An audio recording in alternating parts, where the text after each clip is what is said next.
There are ships that return from the sea, but without their souls. In the silence of the open ocean, questions drift, and answers, when they come, always come too late. For centuries, sailors have whispered about the vessels that reappeared with no one left to tell their story. Ships found intact, food still on the table, journals half-written, lanterns still burning, and yet every human trace gone. These are not just ghost stories told by fishermen at dusk. Some of these events were documented in official maritime records. Others live on as legends too stubborn to fade. But all share one truth: the ocean keeps its secrets well. Tonight, we cross that line between fact and myth, between history and haunting. Carroll A. Deering. It was January 31st, 1921, just after dawn. The lookout at Hatteras Inlet Coast Guard Station spotted a giant silhouette stranded on the outer shoals. Her sails were still set, the wind was right, the tide was low, but the vessel wasn't moving. She just stood there, majestic, frozen, like a ghost that had forgotten how to die. According to official Coast Guard reports from that morning, no distress signals were seen, no flares, no flags of trouble. The ship, a 5-masted schooner gleaming new and massive, more than 100 tons, built only the year before in Bath, Maine, was completely silent. At 10 a.m., rescue crews launched their motor lifeboat, fighting heavy surf to reach her. By 11:30, they were close enough to see the name on the stern: Carroll A. Deering. A ladder dangled over the side, but no one was waiting at the bottom. The crew shouted. No answer. Not even a dog barked back. For the next few days, storms slammed the coast. It wasn't until February 4th that anyone managed to board her. Captain James Carlson, master of the wrecking tug rescue, was the first to step onto the drifting giant. What he found sent chills down the spine of every sailor along the coast. The deck was a wreck of splintered timbers and rolling sand, as if the sea itself had been clawing at her. The wheel and rudder were smashed, the lifeboats gone, their ropes trailing like broken veins into the surf. Inside the cabins, time had stopped mid-sentence.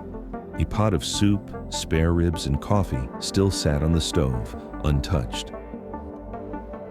The crew's beds were unmade, dishes unwashed, the scene suggesting they'd left in the middle of an ordinary meal. The ship's logbook, navigation instruments, charts, and personal belongings, all missing. But the stores of food, the flags, even the medicine chest remained untouched.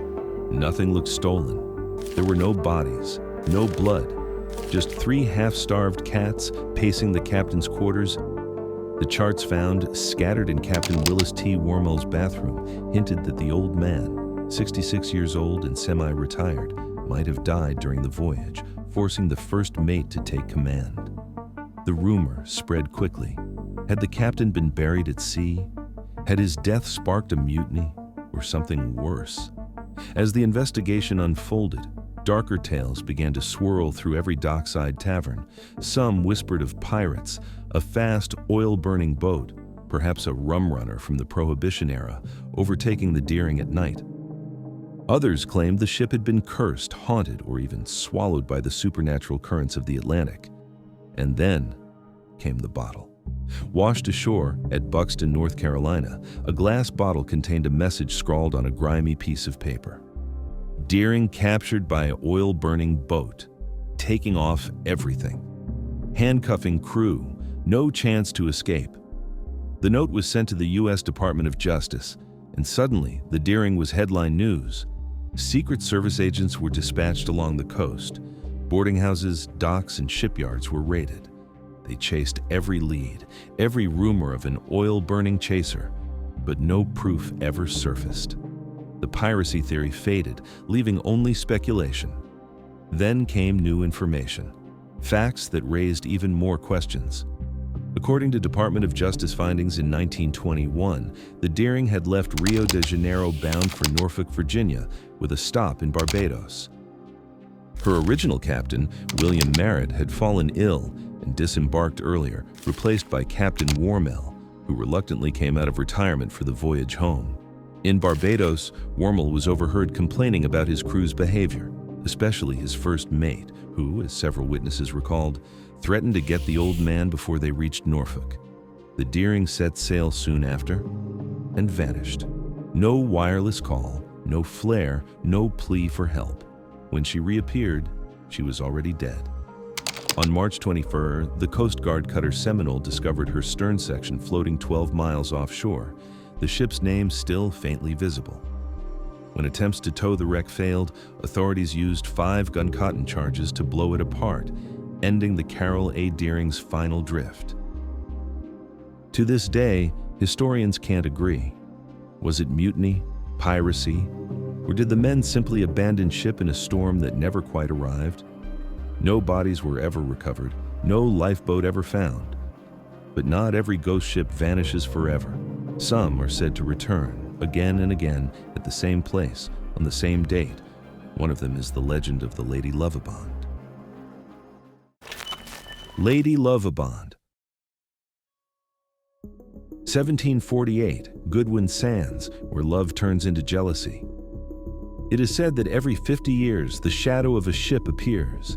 The legend of the Lady Lovibond begins on a cold winter evening, February 13, 1748, on the River Thames near Kent, England. A beautiful 3-masted schooner readied for sea. Her destination? Oporto, Portugal. Captain Simon Reed had just been married, and against every sailor's superstition of the time, he brought his new bride, Annetta, aboard for their honeymoon voyage.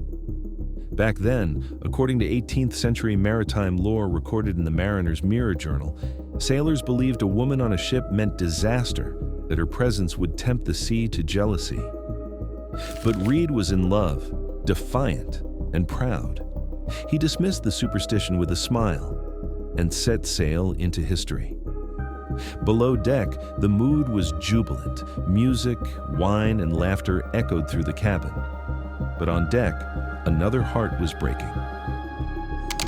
John Rivers, the ship's first mate and Reed's best man, was also in love with Annetta. Watching her walk across the deck, radiant beside her husband, something inside him began to fracture. By the time the Lady Lovibond reached the open channel, that heartbreak had turned to hatred. The schooner approached one of the most perilous stretches of water in the English Channel, the Goodwin Sands, a 9-mile sandbank between Kingsdown and Pegwell Bay. Even today, maritime archives count over 1,000 wrecks swallowed by those shifting shoals since the year 1298.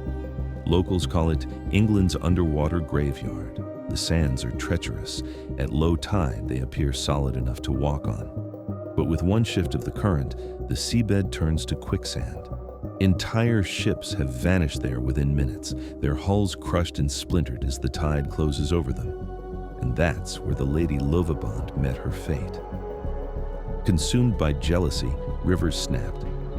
He struck down the boatswain, seized the helm, and with a single deliberate motion, turned the ship hard toward the Goodwin Sands. In the darkness, the schooner slammed into the shifting silt. Her hull cracked like glass, her masts sheared in two, and within moments she was gone, dragged beneath the waves, taking Captain Reed, his bride, and every man aboard to the cold, swirling depths. But the story didn't end there.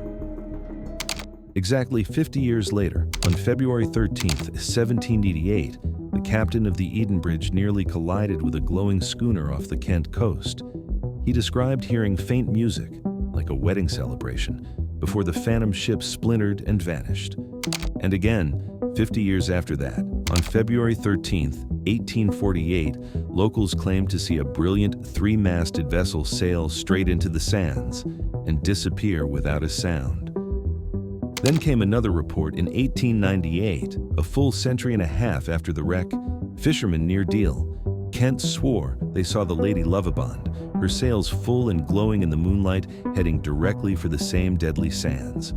The last sighting came exactly 200 years after the tragedy, 1948.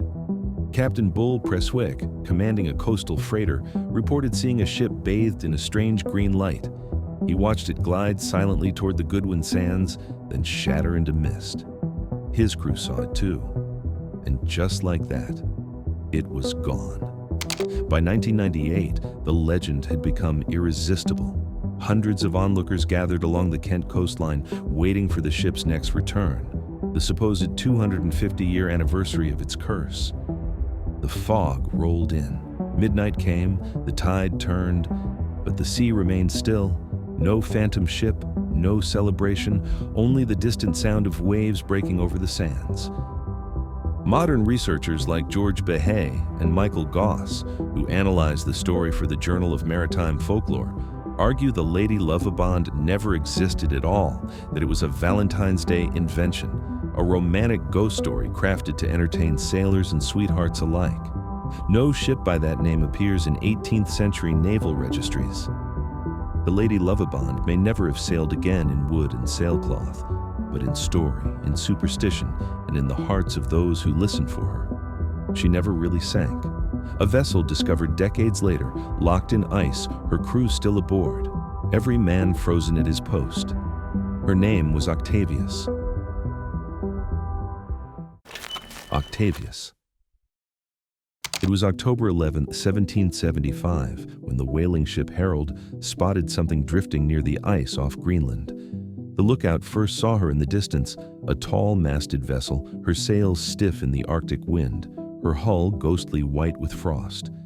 She looked alive, drifting smoothly through the fog. But as Herald drew closer, no signal came, no movement, no sound of men calling across the deck. When the boarding crew crossed over the ice and climbed her side, they realized what they had found wasn't a ship, it was a coffin. The name painted across her stern read, Octavius. According to records retold by maritime chroniclers and Arctic historians, Octavius had vanished 13 years earlier in 1762 during a voyage from England to China. Her captain had taken a bold risk, an untested shortcut through the Northwest Passage, a route of frozen channels that promised glory but delivered only death. No ship had ever completed it, and for more than a decade, no word of Octavius was heard. Until now. Every detail on board seemed frozen mid-action, the ropes coiled neatly, the sails half-tied, even a lantern swaying gently in the cold wind. 28 crewmen, every single one of them, sat or lay exactly where death had found them, their bodies preserved by the ice. And at the center of the room sat the captain himself, pen frozen between his fingers, eyes fixed on a logbook. The last entry read, November 11th, 1762. Location, about 250 miles north of Alaska's Arctic coast, 13 years before. That meant the Octavius had drifted alone, unmanned for over a decade, sailing thousands of miles through polar seas before ending up here, near Greenland. If the legend holds any truth, the Octavius would have been the first ship to ever complete the Northwest Passage, but at a terrible cost. The crew had conquered the route only after death, 13 years too late for anyone to celebrate it. Historians remain divided. There are no official records of the Octavius, no verified logbook, no remains ever recovered. Some argue the story was a sailor's fabrication, a warning about Arctic exploration. Others believe it was based on a real discovery, warped by time and retelling, because even legends like ice preserve a fragment of truth. And so the Octavius became a parable for every explorer who ever looked north and dreamed of fame. The sea doesn't just drown its victims, it freezes them in the very moment of ambition.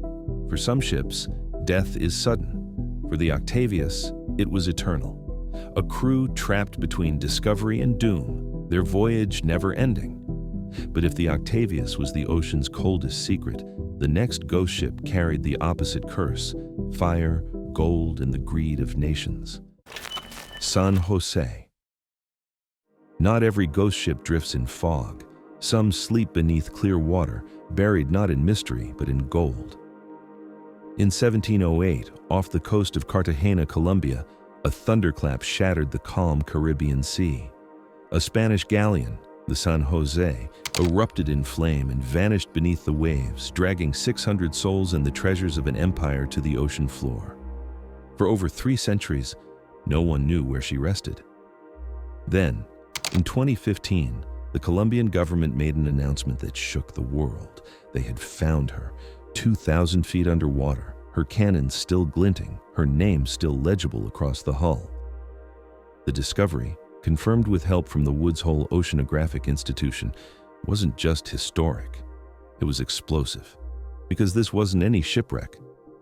The San Jose carried the richest cargo ever lost at sea, an estimated 20 billion in gold, silver, and emeralds, mined in South America and bound for the Spanish crown. And now, everyone wanted it. Everyone. But before the legal wars came the real one.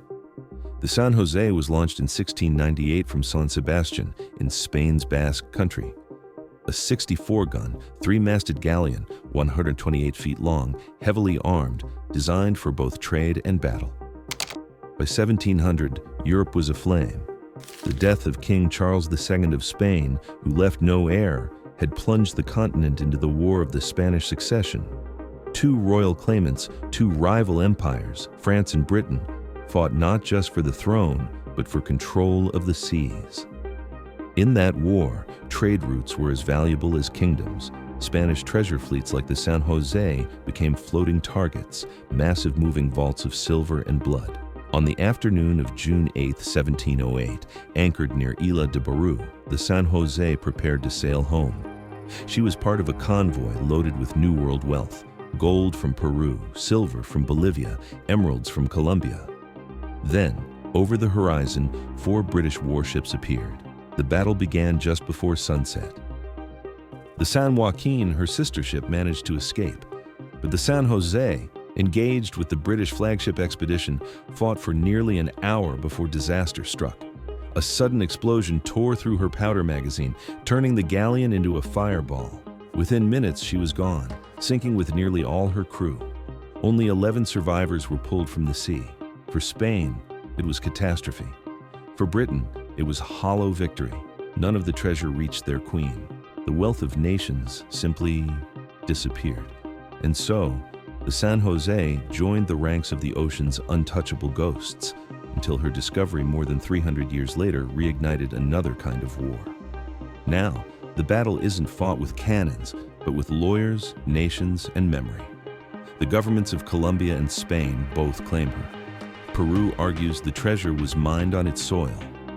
The descendants of the Caracara people of Bolivia, indigenous laborers forced to dig the silver, say it is their ancestral restitution. Even a private American company insists it found the wreck first and deserves a share. And so, in the modern courtroom, the San Jose sails again, under flags of greed, heritage, and pride.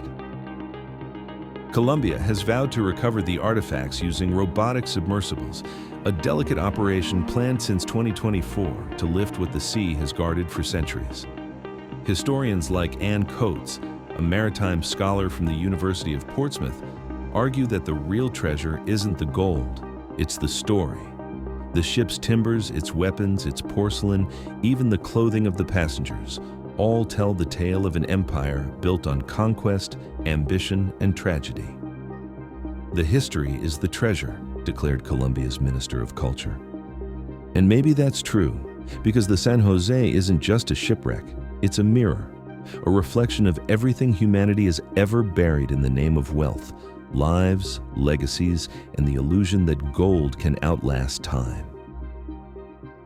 300 years later, the San Jose still hasn't found peace, maybe because it's not haunted by ghosts, but by us. And as the golden glow fades into darkness, we return to where we began. 5 ships, 5 mysteries, and one question that still lingers. Are ghost ships truly cursed, or are they simply echoes of our own unfinished stories? The Carroll A Deering left dinner half served. The Lady Lovibond returned every 50 years, though no record proves she ever existed. The Octavius froze in time, its crew preserved in silence. And the San Jose still stirs battles between history, greed, and memory. Maybe the ocean doesn't hide its secrets. Maybe it just buries the way we try to explain them. Which story do you believe most? Was it mutiny, madness, myth, or something far beyond our understanding? Share the name of the ship that haunts you most, and why. If you enjoyed this journey into the unknown, don't forget to subscribe so you don't miss out on further exploration of the world.